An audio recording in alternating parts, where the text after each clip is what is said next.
NEET net train দুর্ঘটনা share কেলেঙ্কারি তিন ইস্যুতেই এক কাট্টা হয়েছে এবার বিরোধীরা। সংসদে শপথ গ্রহণ এবং বাইরে সংবিধানের কপি হাতে ধর্ণা ইন্ডিয়া ব্লকের সাংসদদের। সামিল হয়েছেন সেই ধর্ণায় তৃণমূল সাংসদরাও। আমরা জানি যে এই যে সরকার গঠন হয়েছে সেই সরকার গঠনের পর আজ সেই প্রথম অধিবেশন হয়েছে এবং এই অধিবেশন চলবে ৩রা জুলাই পর্যন্ত। আগামীকালও চলবে সাংসদদের শপথ গ্রহণ এই অনুষ্ঠান এবং নিট নেট ট্রেন দুর্ঘটনা শেয়ার কেলেঙ্কারি এই যে তিন ইস্যু রয়েছে সেই ইস্যুতেই কিন্তু এবার কাট্টা হয়েছেন বিরোধীরা। আপনারা জানেন যে এবার অবশ্যই যে বিরোধী জোট রয়েছে অর্থাৎ ইন্ডিয়া জোট তারা যথেষ্টই শক্তিশালী এবং তারা প্রথম থেকেই এই সিদ্ধান্তে অনড় যে মোদী সরকার রয়েছে এনডিএ যে জোট সরকার রয়েছে তাদের বিরুদ্ধে প্রথম থেকেই কিন্তু সুর চড়াবেন এবং সেই মতোই কিন্তু সেই ছবি আমরা দেখলাম এই সংসদের যে প্রথম অধিবেশন সেখানে সংসদে শপথ গ্রহণ। কথা বলবো, আমাদের সঙ্গে রয়েছেন সরাসরি দিল্লি থেকে আমাদের প্রতিনিধি স্বরূপ গঙ্গোপাধ্যায়। স্বরূপ, আমরা যেমনটা দেখতে পেলাম যে প্রথম থেকেই যেমন বিরোধীরা বলছিলেন যে প্রথম থেকেই তারা কিন্তু মোদী সরকার বা এনডিএ সরকারের বিরোধিতা করবে এবং সেই মতোই কি তাদের আজকের এই পদক্ষেপ, কি দেখতে পাচ্ছ এখন?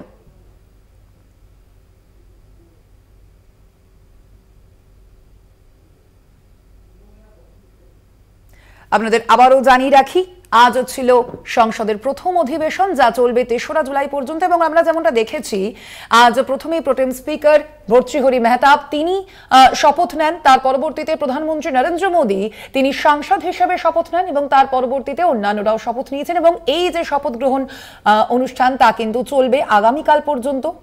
৩রা জুলাই পর্যন্ত চলবে এই অধিবেশন এবং এরই মাঝে যেমনটা প্রথম থেকে বিরোধী জোট ইন্ডিয়া জোট তারা সিদ্ধান্ত নিয়েছিল যে নিট নেট ট্রেন দুর্ঘটনা শেয়ার কেলেঙ্কারি এই তিন ইস্যুতে কিন্তু এবার এককাট্টা হয়েছেন বিরোধীরা। সংসদে শপথ গ্রহণ যখন অনুষ্ঠান চলেছে তখনই বাইরে সংবিধানের কপি হাতে ধর্ণা করেছেন ইন্ডিয়া ব্লকের সাংসদরা। তাদের যেমনটা বক্তব্য যে নরেন্দ্র মোদী প্রধানমন্ত্রী নরেন্দ্র মোদী তিনি বারবারই সংবিধান বিঘ্নিত করেছেন, সংবিধানের অপমান করেছেন এবং সেই কারণেই এদিন সংবিধানের কপি হাতে ধর্ণা দেন ইন্ডিয়া ব্লকের সাংসদরা। কথা বলবো, আমাদের সঙ্গে সরাসরি দিল্লি থেকে রয়েছেন আমাদের প্রতিনিধি স্বরূপ গঙ্গোপাধ্যায়। স্বরূপ, যেমনটা আমরা বুঝতেই পারছি যে বিরোধীরা কিন্তু প্রথম থেকেই যেমনটা তাদের সিদ্ধান্তে অনড় ছিল যে এবার মোদী সরকার তথা এনডিএ যে জোট সরকার রয়েছে তাদের বিরুদ্ধে এককাট্টা হয়ে লড়বে, সেই একই রকম চিত্র কিন্তু আমরা এবার দেখতে পাচ্ছি।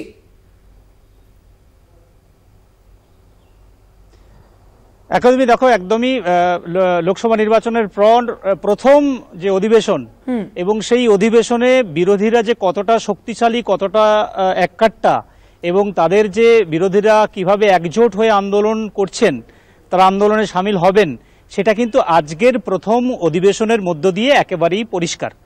এবং যেটা প্রোটেম যে স্পিকার থেকে শুরু করে আজকের মূলত যে অধিবেশনের প্রথম দিনে নেট সহ বিভিন্ন ধরনের যে শেয়ার দুর্নীতিগুলো সেই দুর্নীতিগুলো ইস্যু নিয়েই একদম বলা যেতে পারে আন্দোলনের ঝড় তুললেন বিরোধীরা। আজকে বিরোধী ঐক্যবদ্ধ হয়ে লড়াই করে তারা আন্দোলন করলেন এবং সংসদের বাইরে তাদের যে দুর্নীতি হয়েছে নেট এবং নিটের যে ব্যাপকভাবে দুর্নীতি হয়েছে সেই দুর্নীতির তদন্তর সাথে সাথে শিক্ষামন্ত্রীর পদত্যাগের দাবি করলেন, কেন্দ্রীয় শিক্ষামন্ত্রীর পদত্যাগের দাবি করলেন।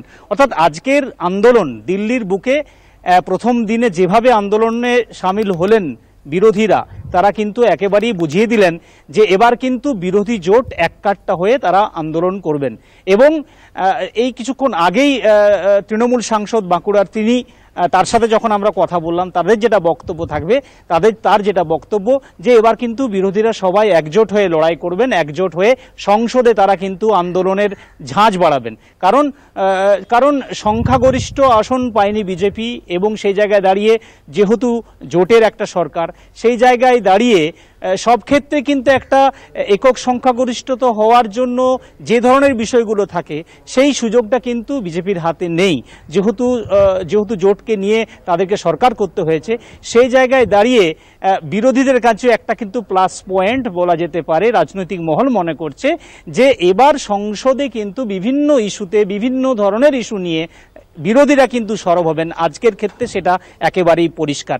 এবং অরূপবাবু তিনি, তার সাথে কিছুক্ষণ আগে কথা বললাম, অনেক সাংসদের সাথেই তারা কথা বললাম, তাদের যেটা বক্তব্য যে বাংলার প্রতি যে বঞ্চনা হয়েছে, বাংলাতে যেভাবে বঞ্চনা করা হয়েছে বিভিন্ন ক্ষেত্রে, 100 দিনের কাজ থেকে শুরু করে আবাসের যোজনা থেকে শুরু করে, এবং এই যে বাংলার প্রতি যে বঞ্চনা বারে বারে হয়েছে, এই বঞ্চনা কিন্তু আর চলবে না। কারণ বাংলায় কিন্তু 29 জন সাংসদ তৃণমূলের, তারা কিন্তু সংসদে কিন্তু তারা এক কাট্টা হয়ে লড়াই করবেন, এবং বাংলার প্রতি যে বারে বারে বঞ্চনা হয়েছে, সেই বঞ্চনা কিন্তু আর করলে চলবে না।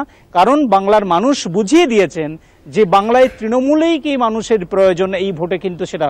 এবং রাজনৈতিক মহল যেটা মনে করছে, রাজনৈতিক বিশ্লেষকরা যেটা মনে করছে, যে সদ্য যে নির্বাচন শেষ হয়েছে, সেই নির্বাচনের পরেও দেখা গিয়েছে সৌমিত্র খা সাংসদ, বিজেপির সাংসদ, তাকেও কিন্তু বলতে শোনা গেছে 100 দিনের প্রকল্প নিয়ে, তাকে বলতে শোনা গেছে আবাসের কাজ নিয়ে, এবং তার সাথে সাথে এটাও বলতে শোনা গেছে যে দলের বেশ কিছু বিষয় নিয়েও বিস্ফোরক মন্তব্য করতে শোনা গেছে সৌমিত্র খাঁকে।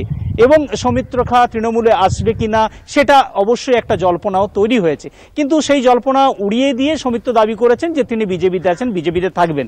কিন্তু আজকে যেভাবে সংসদের শপথ গ্রহণ শুরু হয়েছে, বিভিন্ন যারা নির্বাচিত হয়েছেন বিভিন্ন লোকসভা কেন্দ্র থেকে, সেই সংসদদের নির্বাচনের তাদের শপথ গ্রহণ শুরু হয়েছে প্রধানমন্ত্রীর শপথ গ্রহণের মধ্য দিয়ে।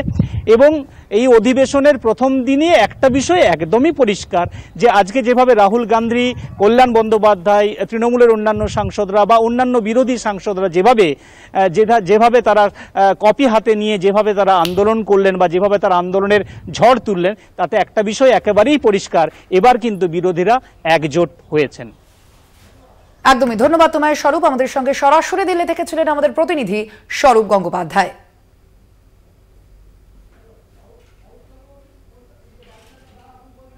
নেট ট্রেন দুর্ঘটনা, শেয়ার কেলেঙ্কারি, 3 ইস্যুতেই এবার এককাট্টা হয়েছেন বিরোধী ইন্ডিয়া জোটের সাংসদরা। সংসদে শপথ গ্রহণ যখন চলেছে, আমরা দেখেছি সেই ছবি আপনাদের দেখাচ্ছি, বাইরে কিন্তু সংবিধানের কপি হাতে ধর্ণা ইন্ডিয়া ব্লকের সাংসদদের, এবং সেই যে ধর্ণা, সেখানে সামিল হন তৃণমূল সাংসদেরাও।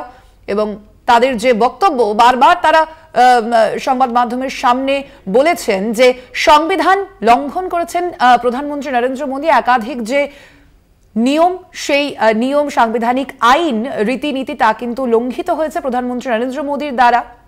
এবং ঠিক সেই কারণেই আজ শপথ গ্রহণের দিনেই সংসদের বাইরে সংবিধানের কপি হাতে ধর্ণা দেয় ইন্ডিয়া ব্লকের সাংসদরা।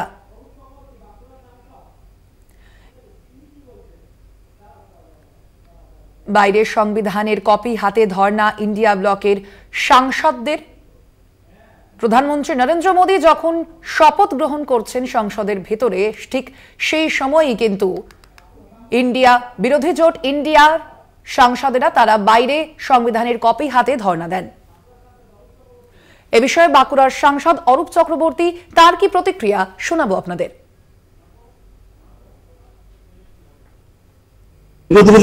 একদম এককাটা ছিল, সবাই ছিলাম, আমরা সব শপথ নিচ্ছিল। কল্যাণ বলছিল খালি এক পক্ষকে নিচ্ছে আর বাকি কাউকে ডাকছে না। নেট দুর্নীতি নিয়েও আপনারা সরব হয়েছিল? সকলেই, সমস্ত বিরোধী ঐক্যবদ্ধ হয়ে আছে। ঠিক আছে, খানিকটা থমকে গেছে, একক সংখ্যাগরিষ্ঠতা পায়নি, তো ওই জন্য আর এত হুম্বিতম্বিটা নাই বিরোধী সরকারি লোক। প্রথম বাঁকুড়ার জন্য কি থাকবে আপনার জন্য? আপনি কি পরিকল্পনা নিয়েছেন বাঁকুড়ার জন্য? আমি সংসদে যেদিন বলবো সেদিন বলবো। আমার ওয়াটার প্রবলেম আছে ওখানে, সেখানে বড় স্কিম করা যায় কিনা, রেলের যেগুলো কাজ আটকে আছে সেগুলো বলা যাবে, অনেক কিছু বলার আছে। বঞ্চনার বিরুদ্ধে বলা যাবে, রাজ্যকে টাকা দিচ্ছে না বলা যাবে, 100 দিন বন্ধ বলা যাবে, ঘরের টাকা দেয়নি বলা যাবে, অনেক কিছু বলার আছে। এতদিন ধরে